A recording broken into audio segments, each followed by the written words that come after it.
Good morning, and welcome to the Morning Bell. I'm Robert, joined by Lizzie and Steve. It's Thursday, May 21st, 2026, and we're seeing some interesting divergence in markets today with retail earnings painting very different pictures. Lizzie, what are the main themes you're seeing in today's news?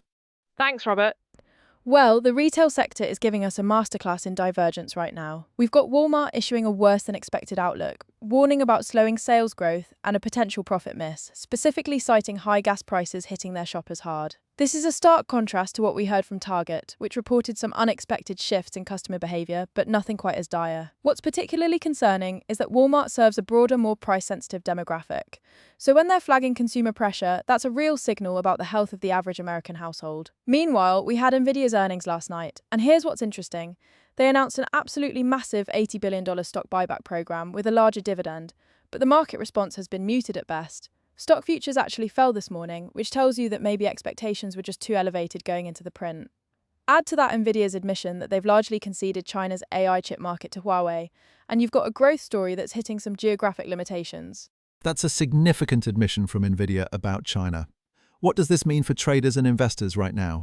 The trading implications here are really about recalibrating expectations. For months, the narrative has been that AI spending is unlimited and Nvidia can grow indefinitely. But when you're conceding an entire market the size of China, that changes the long-term trajectory. Traders need to be thinking about whether the current valuation, even at $5 trillion, properly accounts for these geographic constraints. On the consumer side, Walmart's warning is the more actionable signal for the broader market. When gas prices are impacting shopping behavior at America's largest retailer, that ripples through everything from consumer discretionary stocks to the Fed's thinking on inflation and rate policy. We're also seeing geopolitical tensions adding pressure, with Iran's supreme leader making statements about enriched uranium that sent stock futures lower and pushed oil prices higher on concerns about the Strait of Hormuz. This is creating a risk-off tone that's benefiting bonds but pressuring equities. How are you reading the technical picture for the major indices given all these crosscurrents? The S&P 100 is at an interesting inflection point right now. We saw a tech stock rebound earlier in the week that's now losing steam after the Nvidia print, and the index is testing support around the 4,200 level. If we break below that convincingly, I'd be looking at 4150 as the next support zone. The key issue is that leadership has been narrow, concentrated in mega cap tech, and when those names stumble, there aren't enough sectors stepping up to provide support. Volume has been relatively light, which suggests institutional players are waiting for more clarity before committing capital. On the Nasdaq, we're seeing even more pronounced weakness because of its heavy tech weighting. The index failed to hold gains after initially pushing higher on the Nvidia buyback news, and now we're looking at potential downside toward the 14,000 level if selling pressure continues. What concerns me is that the risk-reward for chasing tech at these levels isn't compelling when you've got both valuation concerns and growth questions emerging simultaneously. What about the Dow? It's got less tech exposure, so is it holding up better? The Dow is actually showing relative strength, which makes sense given its more diversified composition and value tilt, but it's not immune to the broader market pressures. We're seeing it consolidate around the 39,000 level, and the key question is whether it can hold that psychological support. The interesting dynamic is that some of the Dow components in industrials and materials are getting a bid from infrastructure spending expectations, but they're being offset by weakness in consumer-facing names like Walmart, which is a Dow component. The index is essentially range-bound between 38,800 and 39,400, and we need a catalyst to break out of that range. Given the geopolitical concerns with Iran and oil prices rising, energy names in the Dow are providing some support, but it's not enough to drive a meaningful breakout. My view is that we're in a wait-and-see mode across all three major indices until we get more clarity on consumer health and whether the Fed sees enough weakness to consider rate cuts sooner rather than later. That selectivity is going to be key for navigating this market. Now, let's talk about the crypto space, which has its own set of dynamics playing out. Lizzie, what are the latest trends you're seeing in Bitcoin, Ethereum, and Solana heading into next week?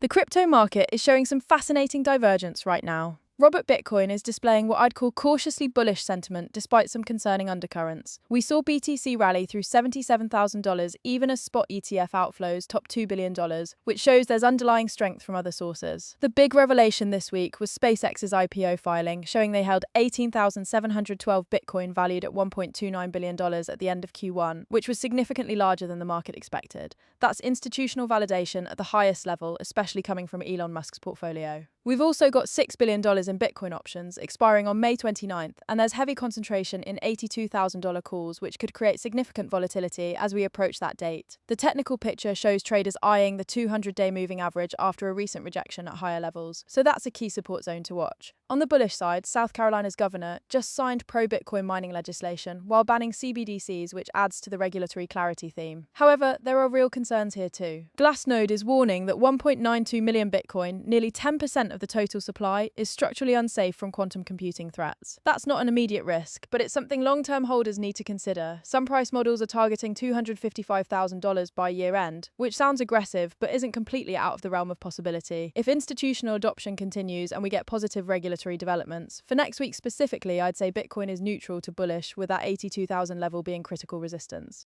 And what about Ethereum and Solana? They seem to be in different positions right now.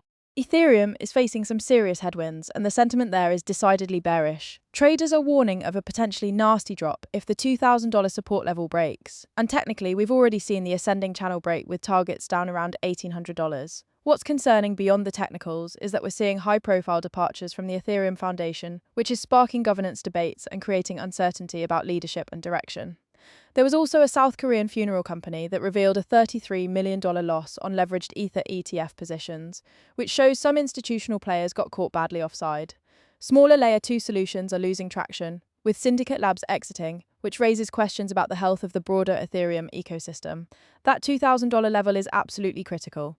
If it fails, we could see accelerated selling. Solana, on the other hand, is in more of a neutral position. There's limited specific news driving Sol right now, which suggests it's in a consolidation phase and just following broader crypto market trends. The interesting angle is that Solana could potentially benefit if there's rotation out of Ethereum due to its technical weakness. As an alternative layer 1 with strong developer activity, Sol might attract capital looking for exposure to smart contract platforms without Ethereum's current baggage. I'd characterize Solana as neutral to slightly bullish, but it's heavily correlated with the broader market, so if Bitcoin stumbles, Solana will likely follow.